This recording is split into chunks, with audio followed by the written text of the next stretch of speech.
there. Welcome back to Very Selfish Women. We're all about talking about making yourself a priority in your own life through self-care and having a plan for yourself. And my friends, this is a very big week because it is Thanksgiving week. And so we wanted to talk to you a little bit about the feast and how are you going to handle Thanksgiving, the holiday.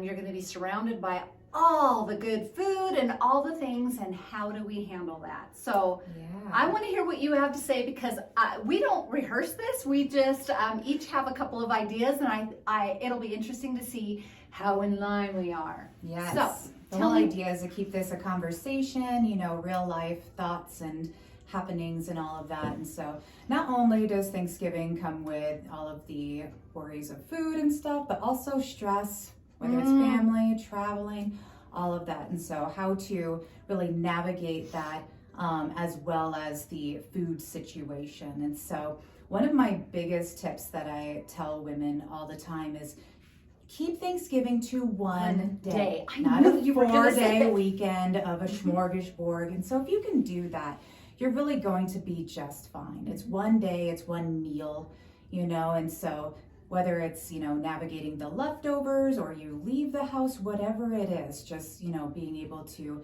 give away the leftovers or put in the freezer for, turkey stew a few weeks down the road, really being able to enjoy that day, enjoy that meal, and move on. I agree with you. I knew you were going to say it exactly. When we coach women, we talk all the time about keeping the holiday to the holiday. Because there's a lot of food and it's all of our favorite foods a lot of times. I think one of the things I hear Alana talk to clients about all the time, and just an FYI, Alana's our nutrition coach here, and I meet with her really on a regular basis as well, because I need encouragement in my life and I need accountability. And I give that to you as hopefully a little bit of encouragement to people out there, that even those of us who are experts and professionals, we need encouragement and support, and it's one of the reasons we wanted to have this conversation. But I do hear you talking a lot to clients about keeping it contained to the holiday, because a lot of times we get the mindset that there's this pumpkin pie and I need to eat all the pie because I'm not going to have a chance to eat pie again in a long time. So I think keeping it to that one day, and particularly even to the one meal, and don't necessarily skip the pie. I think it's important to have the right mindset that this is a day, Thanksgiving and Christmas that's coming up. A lot of it is about tradition and holiday favorites. And for us, we actually have a non-traditional Thanksgiving dinner. As a matter of fact, I think we're gonna smoke up some pulled pork on the Traeger for Thanksgiving. I know we're a little different, but it would be great to also hear from other people. What are some non-traditional things that you do? But for most people who have the turkey, the mashed potatoes, the stuffing, the gravy, the pumpkin pie, your traditional green bean casserole, traditional Thanksgiving dinner, be reasonable. Those are my two favorite words that I like to coach women on. Is this is not the end of your opportunity to have these delicious foods. You don't have to have this big of a plate.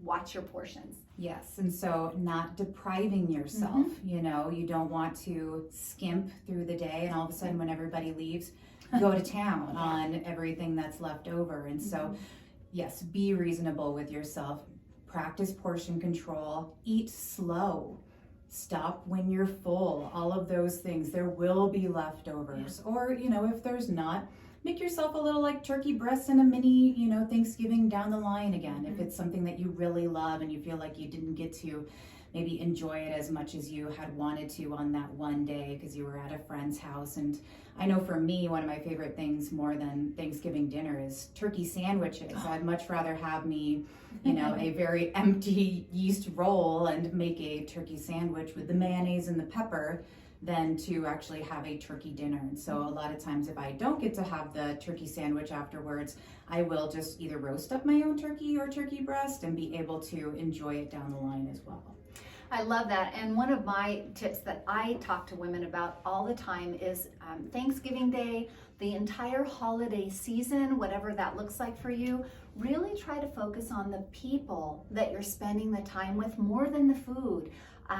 Make it about your relationships and catching up with people and enjoying time together. If you play board games, whatever it is that you do, watch football, make it more about the people, less about the food, and do not camp at the table. Meaning, when you're sitting visiting with people, if there's a big pile of chips and dips right in front of you, you're going to be doing this the whole time. So station yourself away from the table so that you resist temptation a little bit. So much of the holidays have more to do with the traditions and almost the mindless eating and the calorie and the huge gorge. And that's what we want to try to avoid and keep your mindset in the place that this is something that you can enjoy without feeling terrible about yourself that evening or the next day. That's what the bottom line, I think, is we don't want to have a holiday where we're mad at ourselves for going a little hog wild.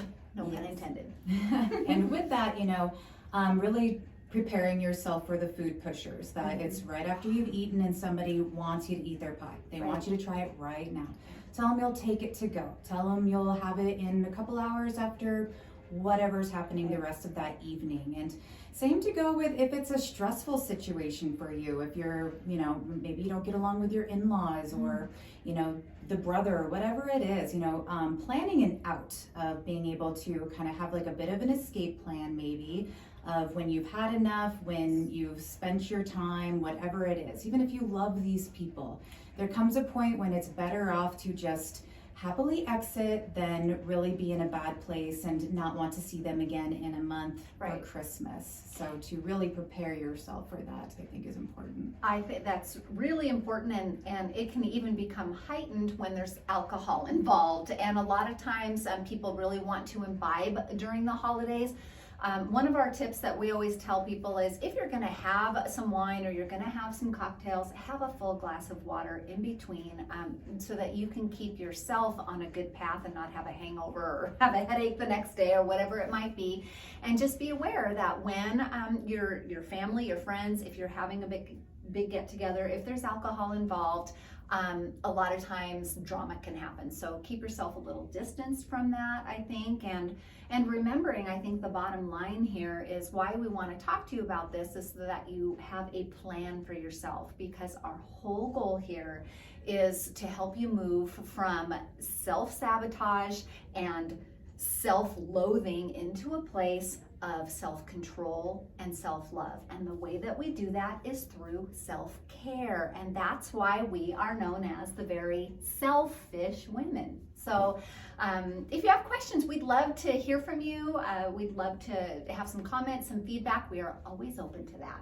Yes, definitely. And so good luck this Thanksgiving. Have a great time. Practice your moderation. Go in with a plan and just know that the next day it all starts anew. Right.